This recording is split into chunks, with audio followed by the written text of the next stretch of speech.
Hi everyone, আমি just বাড়ি থেকে বেরোলাম। বেরিয়ে একটু ফার্স্টে এটিএমে এলাম, এরপর আমি একটু বেহালার দিকে যাব।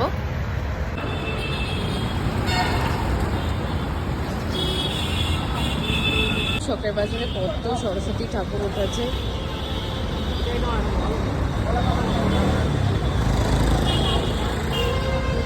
অনেক সরস্বতী ঠাকুর উঠেছে। এদিকেও আছে।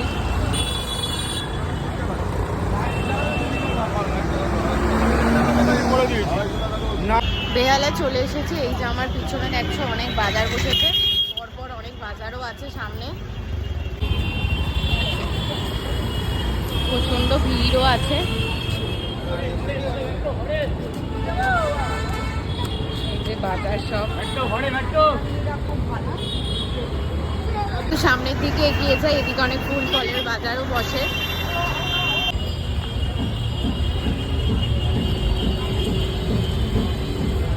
এখানে দেখো প্রচুর এরকম দোকান বসেছে সরস্বতী ঠাকুর।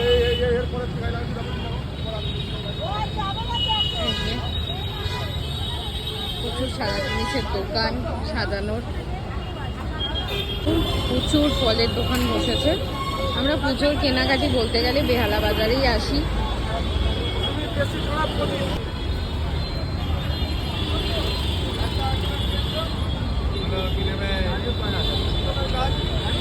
দেখতে খুব ভালো লাগে বেশ।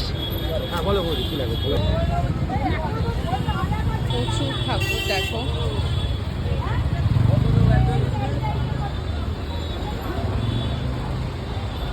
সুন্দর সুন্দর সরস্বতী ঠাকুর।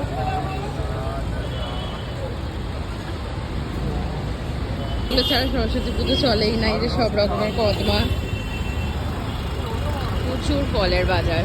আমি এই ফল নিলাম, অল্প করেই নিলাম, এই দোকান থেকে নিলাম। হ্যাঁ হ্যাঁ, দোকানে এলাম, এখান থেকে মুরগি কদমা এসব প্যাকেটগুলো নিয়ে নেব। আর এখানে প্যাকিং হচ্ছে, হয়ে গেছে সব। কত হলো? এবার বেহালার পুরাতন বাজারে ঢুকছি। এখানে প্রচন্ড ভিড়, তো দেখি কি নিতে পারি। এই হচ্ছে বেহালার পুরাতন বাজার।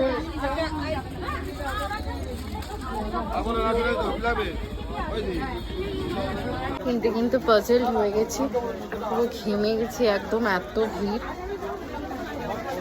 দেখো, প্রচন্ড ভিড়, কিন্তু পুরো পাজলড হয়ে গেছি।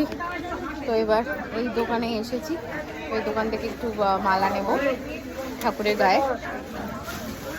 প্রচন্ড ভিড়, প্রচন্ড। দেখি সরস্বতী পুজোর বাজার করতে করতে পুরো পাজলড হয়ে গেছে। এখন বাজে হচ্ছে সকাল 11:30, মানে জাস্ট আমি স্নান করলাম ঠাকুরের জোগাড় করব বলে। আজকেই আমরা সরস্বতী পুজো করবো, এবার 2 দিন পড়েছে।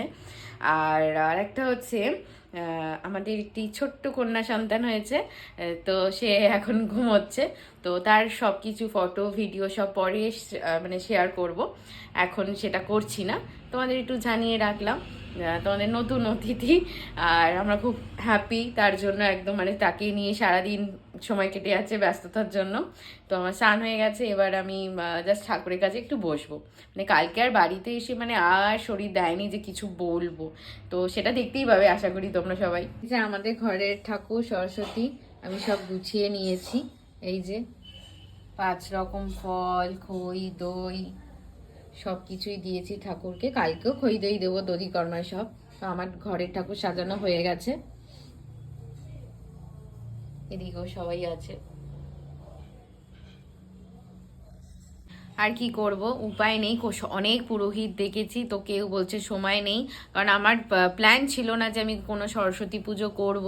তো হঠাৎ করে আমি কালকেই প্ল্যান করে কালকে দুপুরবেলায় ভাবলাম সরস্বতী পুজো করব, যেহেতু পুচকুটা এসেছে সময় হবে না বলে, তাই আমি ভাবছিলাম যে কি করব। তো হঠাৎ করে আমি বেহালা বাজারে চলে গেলাম যে না পুজোটা করি।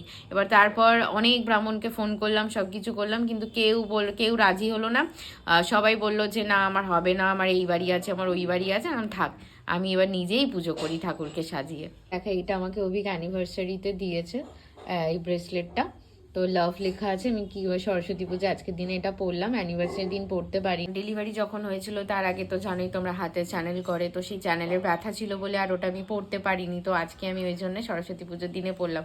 আর আমার মুখটা দেখে হয়তো ভাবছি এগুলো কী লেগে আছে, এগুলো সেই হলুদ লাগিয়েছি, বললাম যে স্নান করে উঠে লাগিয়েছি। তো একটু আজকে লাগানো থাক, যেহেতু কোনো বাইরে বেরোনোর প্ল্যান নেই, জাস্ট একটু পরেই মুখে ওয়াশ করে নেবো, তারপর এটা উঠে যাবে না, থাক একটু। এইটাই সরস্বতীর পাঁচালী বই নিয়ে নিয়েছি, আমি নিজেই পুজো করব বলেই দিলাম যে পুরোহিত পাইনি আর কি করব। বই নিয়ে নিয়েছি, এখানে ফুলও নিয়ে নিয়েছি, আমি একাই অঞ্জলি দেবো, একাই পুজো দেবো। বিদ্যা রূপে বিশালক্ষী, বিদ্যা রূপে বিশালক্ষী, বিদ্যাং দেহি নমস্তুতে, বিদ্যাং দেহি নমস্তুতে। জয় জয় দেবী চরাচরা সারে, কুজযোগ শোভিত মুক্তাহারে, বীণা পুস্তক রঞ্জিত হস্তে, ভগবতী ভারতী দেবী নমস্তুতে, নমস্তুতে। শ্বেত পদ্মাসনা দেবী, শ্বেত পুষ্প শোভিত, শ্বেতম্বরা ধরা নিতা, শ্বেত গন্ধলোচপন, শ্বেতাক্ষ সূত্র হতাশ, শ্বেত চন্দন চর্চিতা।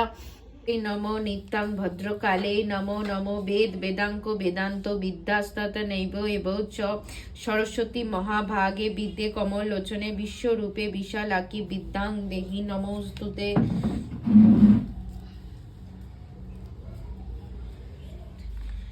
জয় জয় দেবী চরাচরা সারে, কুজযোগ শোভিত মুক্তাহারে, বীণা পুস্তক রঞ্জিত হস্তে, ভগবতী ভারতী দেবী নমস্তুতে।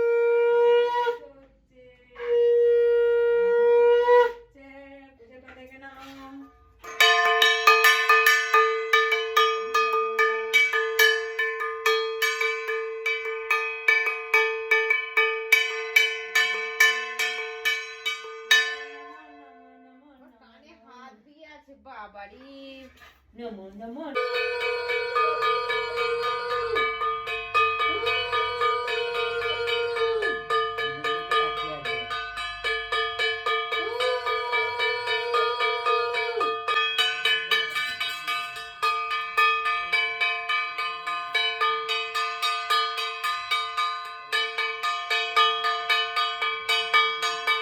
এই জাস্ট খাওয়া দাওয়া করলাম, পুজো টুজো সব কিছু হয়ে গেল, 3টের মধ্যে শেষ হয়ে গেছে। এখন জাস্ট খেয়ে দিয়ে উঠলাম, এবার একটু রেস্ট করব, তারপর আমার তোরা আমাকে একটু টাইম দেবো, সে এবার উঠবে উঠবে করছে।